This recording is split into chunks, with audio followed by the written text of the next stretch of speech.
I find it a little difficult to say what the subject matter of this seminar is going to be, because it's too fundamental to give it a title. I'm going to talk about what there is. Now, the first thing, though, that we have to do is to get our perspectives with some background about the basic ideas which, as Westerners living today in the United States, influence our everyday common sense, our fundamental notions about what life is about. And there are historical origins for this which influence us more strongly than most people realize. Ideas of the world which are built into the very nature of the language we use and of our ideas of logic and of what makes sense altogether. And these basic ideas I call myth, not using the word myth to mean simply something untrue, but to use the word myth in a more powerful sense. A myth is an image in terms of which we try to make sense of the world.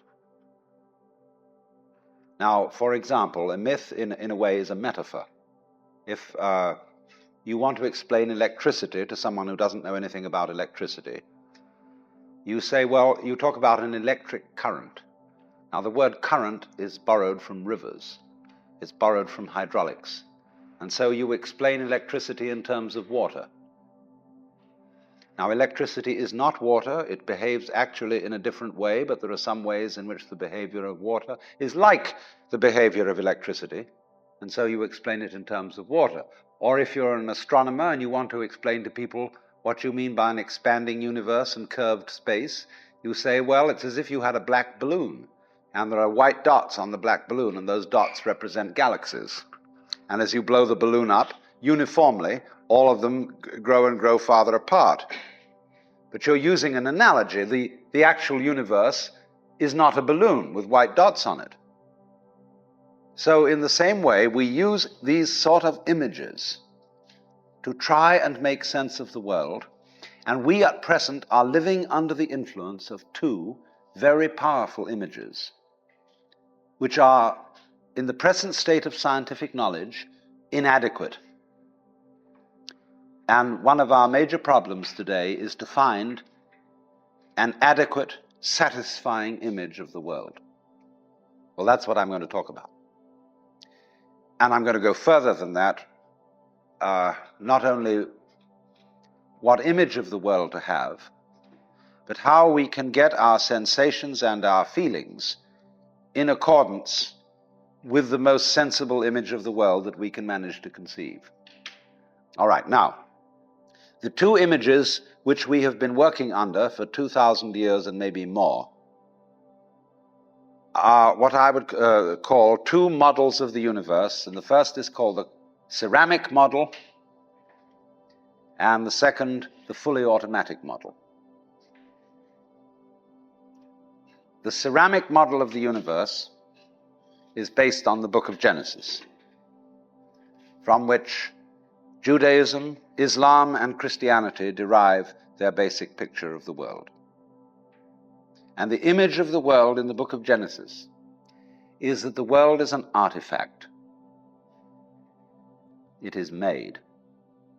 As a potter takes clay and forms pots out of it, or as a carpenter takes wood and makes tables and chairs out of it. Don't forget, Jesus is the son of a carpenter, and also the Son of God.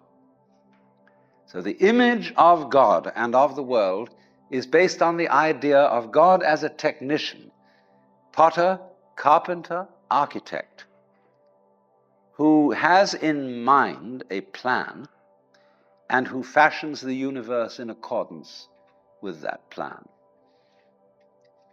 So basic to this image of the world is the notion, you see, that the world consists of stuff, basically. Primordial matter, substance, stuff. as pots are made of clay. Now, clay by itself has no intelligence. Clay does not of itself become a pot, although a good potter may think otherwise. Because if you were a really good potter, you don't impose your will on the clay. You ask any given lump of clay what it wants to become, and you help it to do that. And then you become a genius. But the ordinary idea I'm talking about is that simply clay is unintelligent. It's just stuff.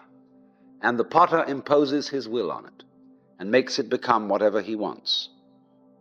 And so in the book of Genesis, the Lord God creates Adam out of the dust of the earth. In other words, he makes a clay figurine, and then he breathes into it, and it becomes alive, because the clay becomes informed. By itself it is formless, it has no intelligence, and therefore it requires an external intelligence and an external energy to bring it to life and to put some sense into it. And so in this way, we inherit a conception of ourselves as being artifacts, as being made, and it is perfectly natural in our culture for a child to ask its mother, "How was I made?" or "Who made me?" And this is a very, very powerful idea, but for example, it is not shared by the Chinese or by the Hindus. A Chinese child would not ask its mother, "How was I made?" A Chinese child might ask its mother, "How did I grow?" which is an entirely different procedure from making. You see, when you make something, you put it together, you arrange parts, or you work from the outside to the in, as a sculptor works on a stone or as the potter works on clay. But when you watch something growing, it works in exactly the opposite direction. It works from the inside to the outside. It expands, it burgeons, it blossoms, and it happens all over itself at once. In other words, the original simple form, say, of a living cell in the womb, progressively complicates itself.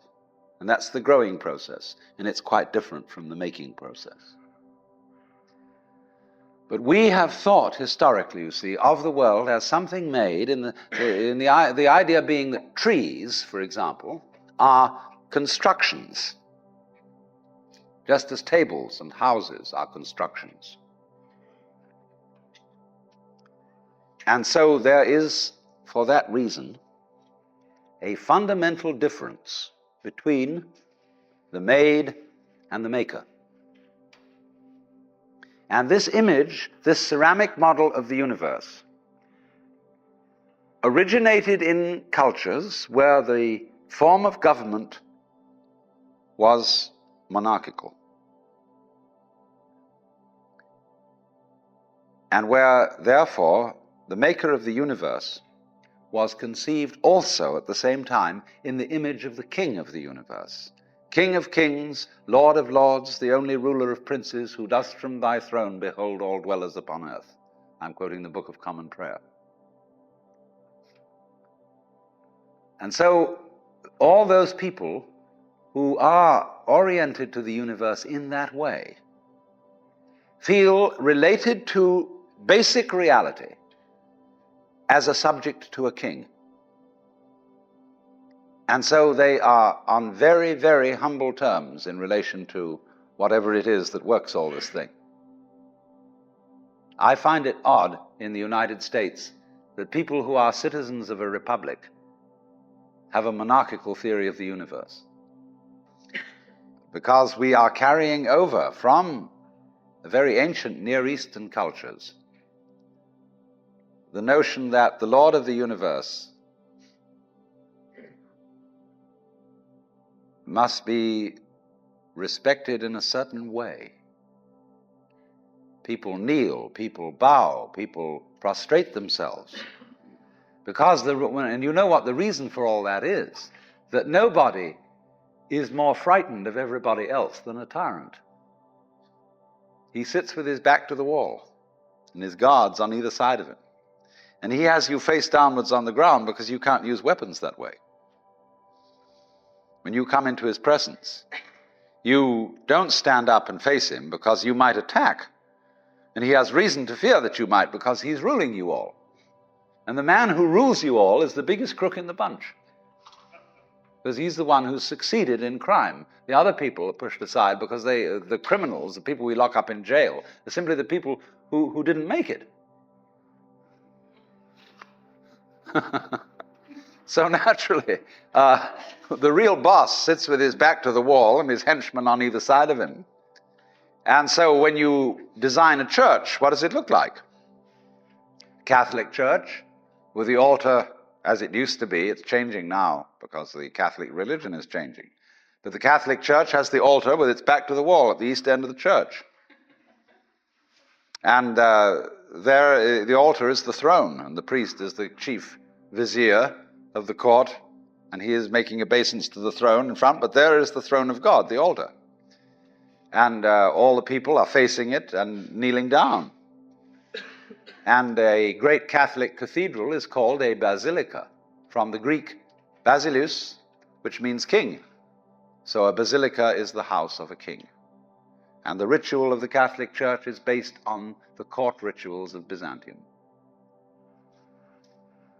A Protestant church is a little different, but basically the same. The furniture of a Protestant church is based on a judicial courthouse. The pulpit.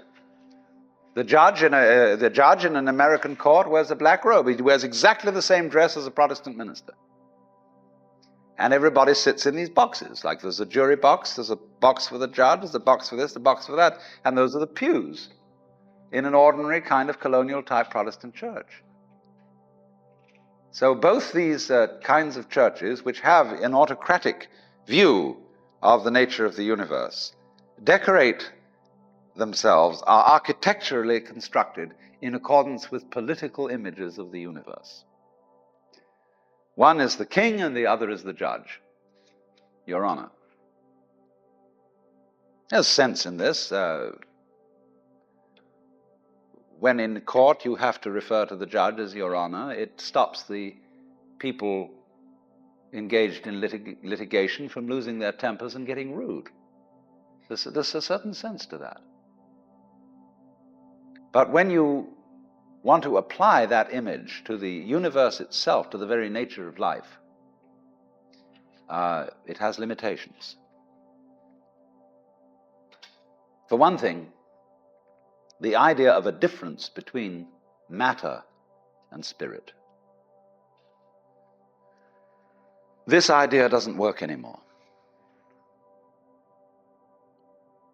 Long, long ago, physicists stopped asking the question, what is matter? They began that way. They wanted to know, what is the fundamental substance of the world? And the more they asked that question, the more they realized they couldn't answer it. Because if you're going to say what matter is, you've got to describe it in terms of behavior. And that is to say, in terms of form, in terms of pattern. You tell what it does. You describe the smallest shapes of it that you can see. Do you see what happens? You look, say, at a piece of stone, and you want to say, well, what is this piece of stone made of? Well, you take your microscope, and you look at it, and instead of just this block of stuff, you see ever so many tinier shapes, little crystals. So you say, fine, so far so good. Now, what are these crystals made of? And you take a more powerful instrument, and you find that they are made of molecules. And then you take still more powerful instruments to find out what the molecules are made of, and you begin to describe atoms, electrons, protons, mesons, all sorts of subnuclear particles. But you never arrive at the basic stuff. because there isn't any. What happens is this: stuff is a word for the world as it looks when our eyes are out of focus, fuzzy. Stuff, the idea of stuff is that it's undifferentiated, it's some kind of a goo. And when your eyes are not in sharp focus, everything looks fuzzy. When you get your eyes into focus, you see a form, you see a pattern. But when you want to change the level of magnification and go in closer and closer and closer, you get fuzzy again before you get clear. So every time you get fuzzy, you go through thinking there's some kind of stuff there. But when you get clear, you see a shape. And so all that we can talk about is patterns. We never can talk about the stuff of which these patterns is supposed to be made, because you don't really have to suppose that there is any. It's enough to talk about the world in terms of pattern. It describes anything that can be described.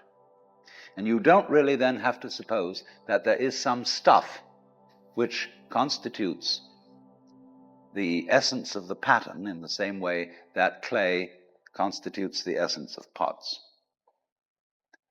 Clay, and so for this reason, you don't really have to suppose that the world is some kind of helpless, passive, unintelligent junk which an outside agency has to inform and make it into intelligent shapes. So the picture of the world in the most sophisticated physics of today is not formed stuff, potted clay, but pattern. A self-moving, self-designing pattern, a dance. And we haven't yet, our common sense as individuals hasn't yet caught up with this. Well, now, in the course of time, in the evolution of Western thought, the ceramic image of the world ran into trouble and changed into what I call the fully automatic model or image of the world. In other words, Western science was based on the idea that there are laws of nature. And it got that idea from Judaism and Christianity and Islam. That, in other words, the potter, the maker of the world, in the beginning of things, laid down the laws. And the law of God, which is also the law of nature, is called the Logos.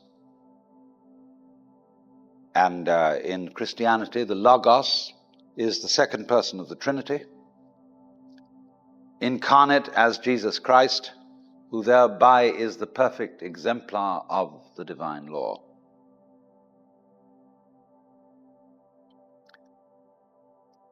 So we have tended to think of all natural phenomena as responding to laws, as if, in other words, the laws of the world were like the rails on which a streetcar or a tram or a train runs. And these things exist in a certain way, and all events respond to these laws. You know that limerick, there was a young man who said, "Damn, for it certainly seems that I am a creature that moves in determinate grooves. I'm not even a bus, I'm a tram."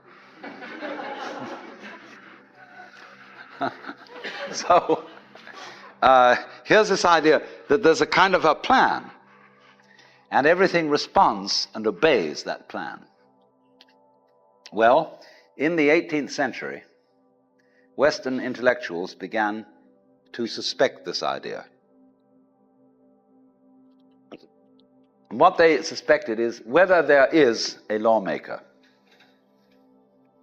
whether there is an architect of the universe. And they found out, or they reasoned, that you don't have to suppose that there is. Why? Because the hypothesis of God does not help us to make any predictions.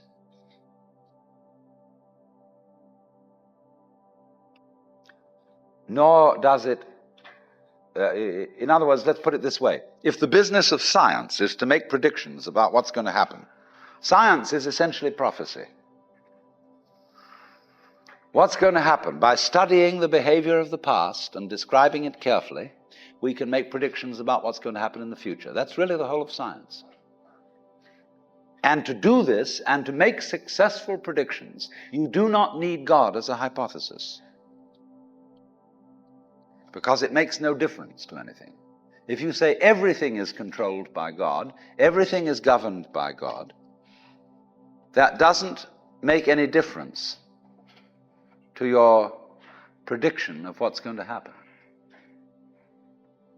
And so what they did was simply drop that hypothesis. But they kept the hypothesis of law.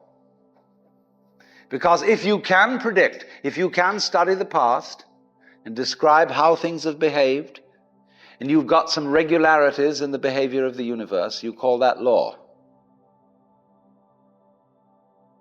Although it may not be law in the ordinary sense of the word, it's simply regularity. And so what they did was they got rid of the lawmaker and kept the law. And so they conceived the universe in terms of a mechanism. Something, in other words, that is functioning according to regular, clock-like mechanical principles. Newton's whole image of the world is based on billiards. The atoms are billiard balls, and they bang each other around.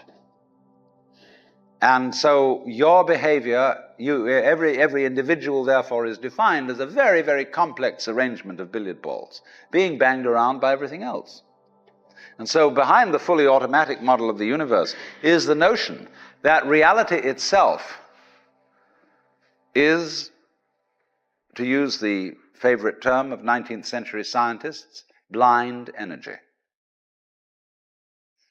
In, say, the metaphysics of Ernst Haeckel and T.H. Huxley, the world is basically nothing but energy. Blind, unintelligent force. And likewise, in parallel to this, in the philosophy of Freud, the basic psychological energy is libido, which is blind lust.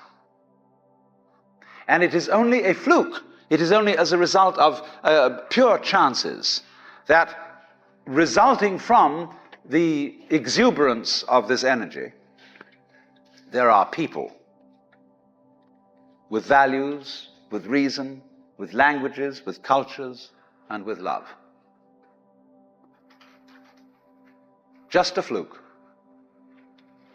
Like, 1,000 monkeys typing 1,000 typewriters for 1,000,000 years will eventually type the Encyclopedia Britannica. And, of course, the moment they stop typing the Encyclopedia Britannica, they will relapse into nonsense. And so in order that that shall not happen, because you and I are flukes in this cosmos, and we like our way of life, we like being human, if we want to keep it, say these people, we've got to fight nature, because it'll turn us back into nonsense the moment we let it. And so we've got to impose our will upon this world as if we were something completely alien to it from outside. And so we get a culture based on the idea of the war between man and nature.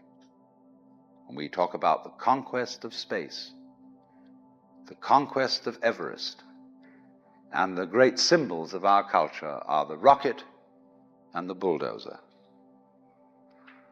The rocket.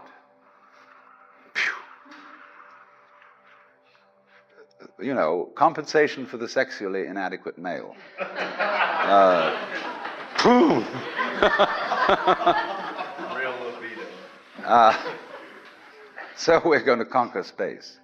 We're in space already, way out. If anybody cared to be sensitive and let what's outside space come to you, you can, if your eyes are clear enough. Aided by telescopes, aided by radio astronomy, aided by all the kind of sensitive instruments we can devise. We're as far out in space as we're ever going to get. But, sensitivity isn't the pitch. especially in the WASP culture of the United States, we define manliness in terms of aggression. You see, because we're a little bit frightened as to whether we are really men. And so we put on this great show of being a tough guy. It's completely unnecessary. If you have what it takes, you don't need to put on that show. And you don't need to beat nature into submission. Why be hostile to nature? Because after all, you are a symptom of nature. You, as a human being, you grow out of this physical universe in just exactly the same way that an apple grows off an apple tree. So let's say the tree which grows apples is a tree which apples, using apple as a verb. And a world in which human beings arrive is a world that peoples. And so the existence of people is symptomatic of the kind of universe we live in. You, as a human being, you grow out of this physical universe in just exactly the same way that an apple grows off an apple tree.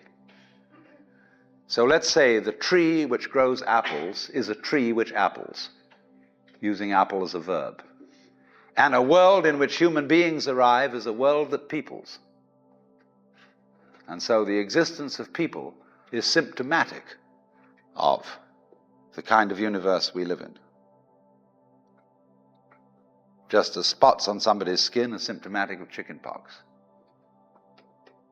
Just as hair on a head is symptomatic of what's going on in the organism. But we have been brought up by reason of our two great myths, the ceramic and the fully automatic,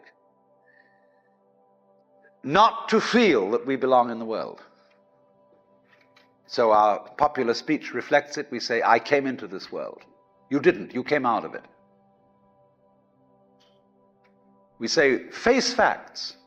We talk about encounters with reality, as if it was a head-on meeting of completely alien agencies, and the average person has the sensation that he is a somewhat that exists inside a bag of skin, a center of consciousness, which looks out at this thing, and what the hell's it going to do to me? You see? I recognize you. You kind of look like me, and I've seen myself in a mirror, and you look like you might be people. So maybe you're intelligent. Maybe you can love too. And perhaps you're all right. Some of you are anyway. If you've got the right color of skin, or you have the right religion, or whatever it is, you're okay. But there are all those people over in Asia, Africa, and they may not really be people. When you want to destroy someone, you always define them as unpeople. So, but we have this hostility to the external world because of the superstition, the myth, the absolutely unfounded theory that you yourself exist only inside your skin. Now, I want to propose another idea altogether.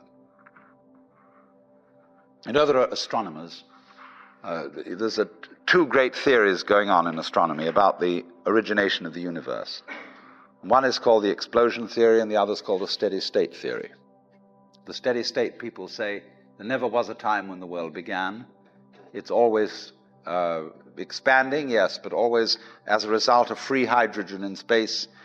With the free hydrogen coagulates and makes new galaxies. But the other people say there was a primordial explosion, an enormous bang millions of years ago, billions of years ago, which flung all the galaxies into space. Well, let's take that just for the sake of argument and say that was the way it happened. It's like you took a bottle of ink and you threw it at a wall. Smash, and all that ink spreads. And in the middle, it's dense, isn't it? And as it gets out on the edge, the little droplets are finer and finer and make more complicated patterns. See? So in the same way, there was a big bang in the beginning of things, and it spread. And you and I, sitting here in this room, as complicated human beings, are way, way out on the fringe of that bang.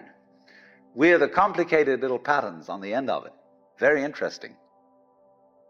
But so we define ourselves as being only that.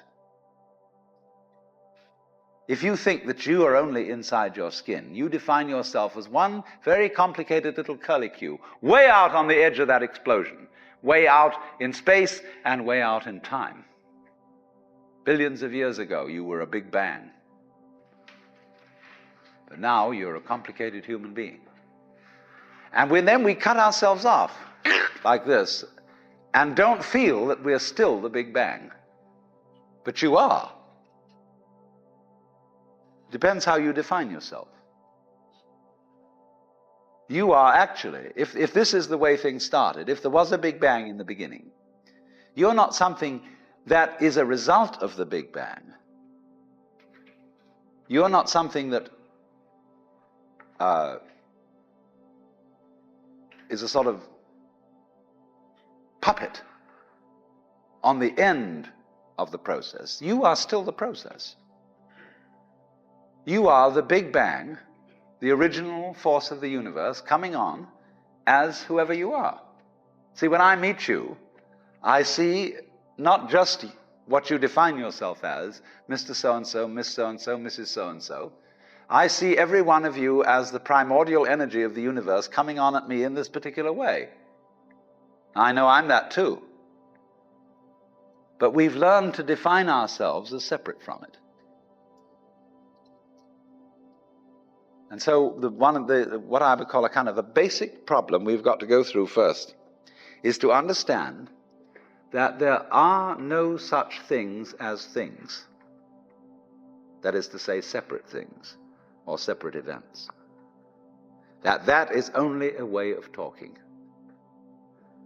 And if you can understand this, you're going to have no further problems.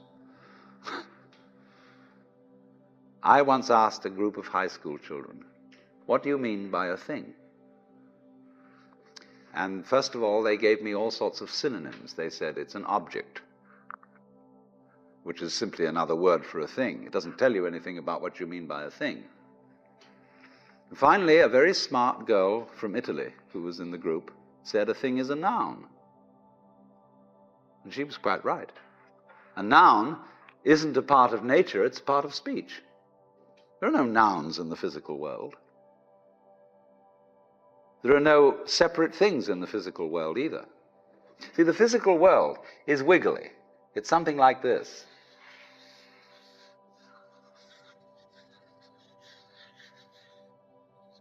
Maybe that's a cloud.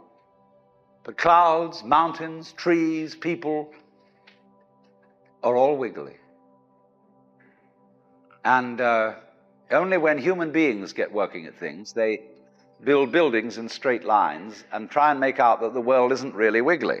But here are we sitting in this room all built on straight lines, but each one of us is as wiggly as all get out. Now then, when you want to get control of something that wiggles, it's pretty difficult, isn't it? You try and pick up a fish in your hands, and the fish is wiggly and it slips out. What do you do to get hold of a fish? You use a net. And so the net is the basic thing we have for getting hold of the wiggly world. And so if you want to get hold of this wiggle, you've got to put a net over it. You see? Now what's going to happen? A net is something regular. And I can number the holes in a net. So many holes up, so many holes across. And if I can number these holes, I can count exactly where each wiggle is in terms of a hole in that net. And that's the beginning of calculus, the art of measuring the world. But in order to do that, I've got to break up the wiggle into bits. And I've got to call this a specific bit, and this the next bit of the wiggle, and this the next bit, and this the next bit of the wiggle. And so these bits are things or events. Bits of wiggles, which I mark out in order to talk about the wiggle, in order to measure it, and therefore in order to control it. But in nature, in fact, in the physical world, the wiggle isn't bitted. Like you don't get a cut-up fryer out of an egg. But you have to cut the chicken up in order to eat it. You bite it. But it doesn't come bitten. So the world doesn't come thinged. It doesn't come evented. You and I are all as much continuous with the physical universe as a wave is continuous with the ocean. The ocean waves, and the universe peoples. And as the wave, I wave at you and say, you! The world is waving at you, at me with you, and saying, hi, I'm here. But our consciousness, the way we feel and sense our existence, being based on a myth that we are made, that we are parts, that we are things, our consciousness has been influenced so that each one of us does not feel that. We feel we have been hypnotized, literally hypnotized, by social convention into feeling and sensing that we exist only inside our skins. That we are not the original bang, but just something out on the end of it. And therefore we are scared stiff. Because my wave is going to disappear. And I'm going to die. And that would be awful. We've got a mythology going now, which, as Father Maskell put it, we're nothing but something that happens between the maternity ward and the crematorium. And that's it. And therefore everybody feels unhappy and miserable. You know, this is what people really believe today. You may go to church, you may say you believe in this, that, and the other, but you don't. Even Jehovah's Witnesses, who are the most fundamentalists, they're polite when they come round and knock at the door. But if you really believed in Christianity, you'd be screaming in the streets. But nobody does. You'd be taking full-page ads in the paper every day. You'd have the most terrifying television programs. The churches would be going out of their minds if they really believe what they teach. But they don't. They think they ought to believe what they teach. They believe they should believe, but they don't believe it, because what we really believe is the fully automatic model. And that is our basic, plausible common sense. You are a fluke. You are a separate event. And you run from the maternity ward to the crematorium, and that's it, baby. That's it. Now, why does anybody think that way? There's no reason to, because it isn't even scientific. It's just a myth. And it's invented by people who wanted to feel a certain way. They want to play a certain game. See, the game of God got embarrassing. The idea of God as the potter, the architect of the universe, is good, and it makes you feel that life is, after all, important. There is someone who cares. It has meaning, it has sense, and you are valuable in the eyes of the Father. But after a while, it gets embarrassing. When you realize that everything you do is being watched by God. He knows your tiniest, inmost feelings and thoughts, and you say after a while, quit bugging me. I don't want you around. So you become an atheist, just to get rid of it. Then you feel terrible after that, because you got rid of God, but that means you got rid of yourself. You're just nothing but a machine. And your idea that you're a machine is just a machine too. So if you're a smart kid, you commit suicide. Camus said there is only really one serious philosophical question, which is whether or not to commit suicide. I think there are 4 or 5 serious philosophical questions. The first one is, who started it? The second is, are we going to make it? The third is, where are we going to put it? The fourth is, who's going to clean up? And the fifth, is it serious? But still, should you or not commit suicide? This is a good question. Why go on? And you only go on if the game is worth the candle. Now, the universe has been going on for an incredible long time. And so really, a satisfactory theory of the universe has to be one that's worth betting on. It seems to me, absolutely elementary common sense. If you make a theory of the universe which isn't worth betting on, why bother? Just commit suicide.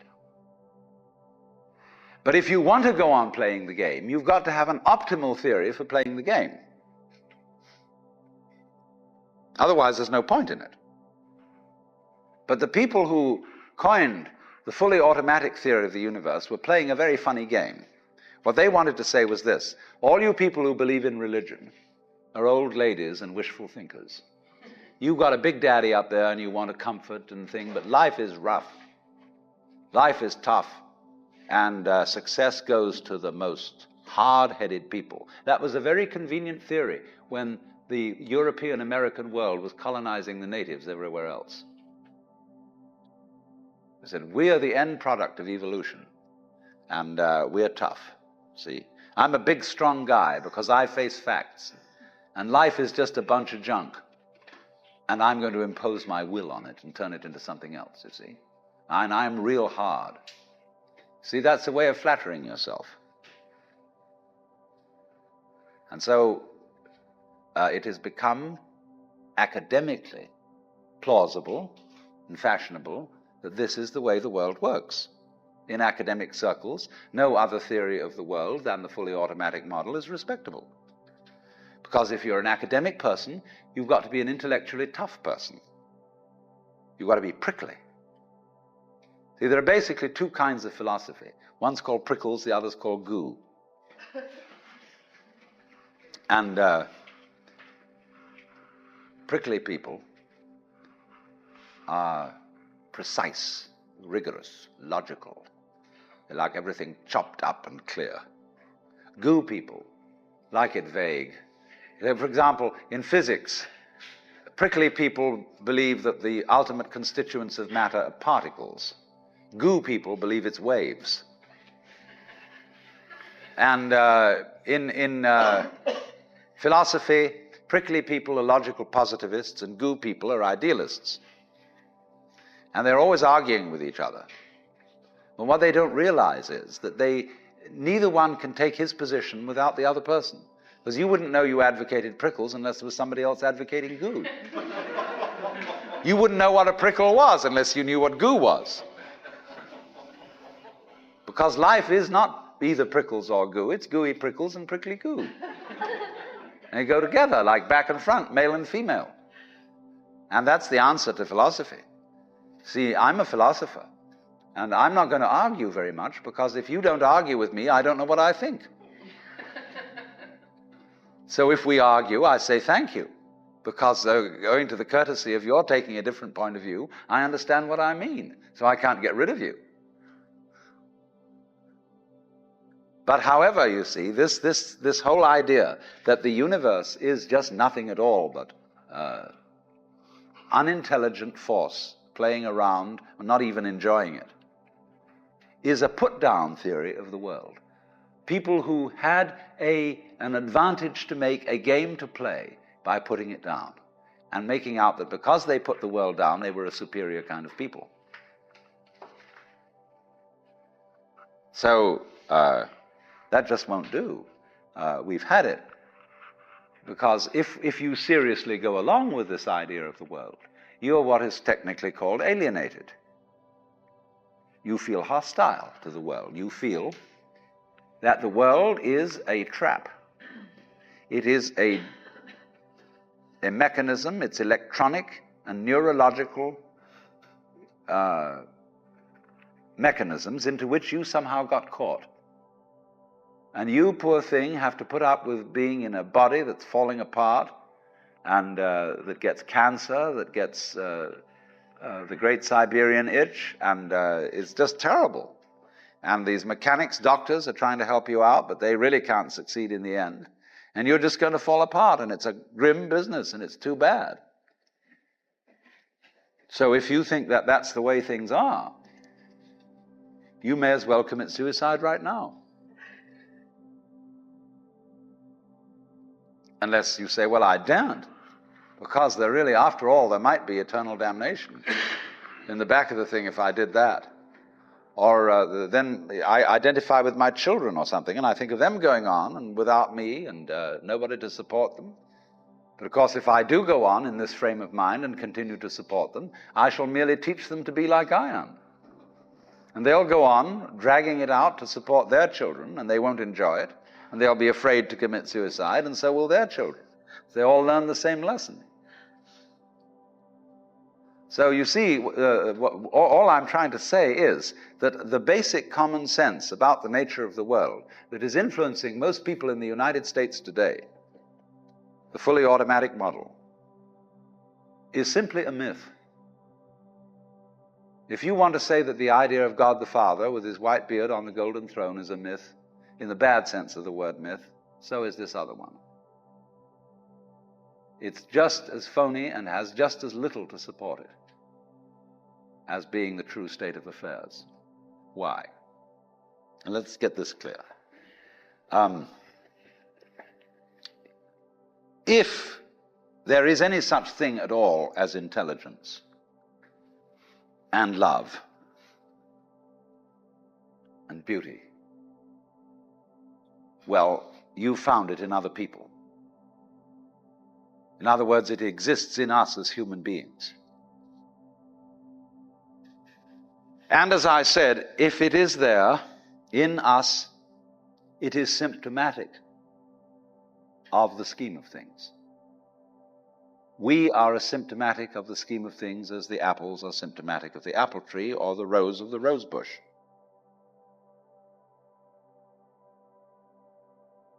The earth is not a big rock infested with living organisms, any more than your skeleton is bones infested with cells. The earth is geological, yes, but this geological entity grows people.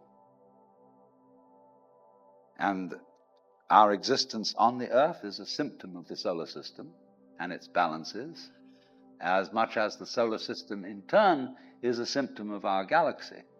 And our galaxy in its turn is a symptom of the whole company of galaxies. Goodness only knows what that's in.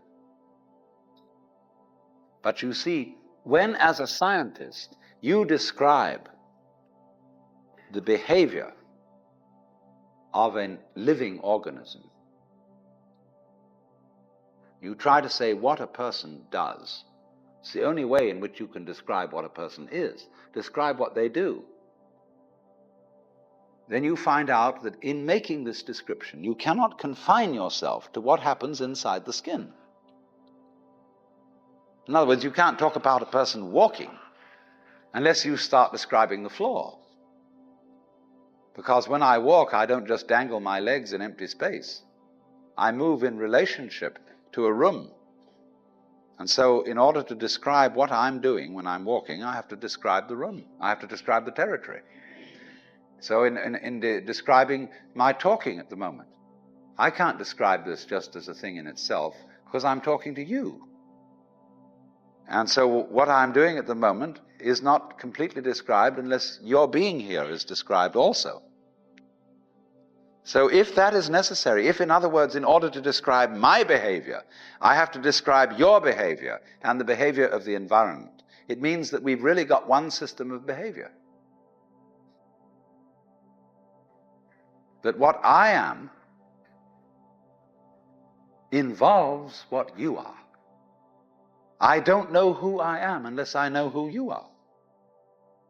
And you don't know who you are unless you know who I am. There was a wise rabbi once said, if I am I because you are you, and you are you because I am I, then I am not I and you are not you. In other words, we are not separate. We define each other. We're all backs and fronts to each other. You know, you can't, for example, have two sticks. You lean two sticks against each other and they stand up because they support each other. Take one away and the other falls. Or you know, Ballantine beer trademark, also a symbol of the Holy Trinity, where there are three interlocked rings. If you pull one out, the other two separate. They interdepend. And so in exactly that way, we and our environment, and all of us and each other, are interdependent systems. We know who we are in terms of other people. We all lock together. And this is, again and again, the serious scientific description of how things happen. And to such an extent that any good scientist knows, therefore, that what you call the external world is as much you as your own body. Your skin doesn't separate you from the world. It's a bridge through which the external world flows into you, and you flow into it. Just, for example, as a whirlpool in water, you could say, because you have a skin, you have a definite shape, you have a definite form. All right? Here is a flow of water, and it does a whirlpool. And then it goes on. The whirlpool is a definite form, but no water stays put in it. The whirlpool is something the stream is doing. And exactly the same way, the whole universe is doing each one of us. And I see you today, and I recognize you tomorrow, just as I would recognize a whirlpool in a stream. I'd say, oh yes, I've seen that whirlpool before. It's just near so-and-so's house on the edge of the river, and it's always there. So in the same way, when I meet you tomorrow, I recognize you. You're the same whirlpool you were yesterday. But you're moving. The whole world is moving through you. All the cosmic rays, all the food you're eating, the stream of steaks and milk and eggs and everything is just flowing right through you. When you're wiggling the same way, the world is wiggling, the stream is wiggling you. But the problem is, you see, we haven't been taught to feel that way. The myths underlying our culture and underlying our common sense have not taught us to feel identical with the universe, but only parts of it, only in it, only confronting it, aliens. And we are, I think, quite urgently in need of coming to feel that we are the eternal universe, each one of us.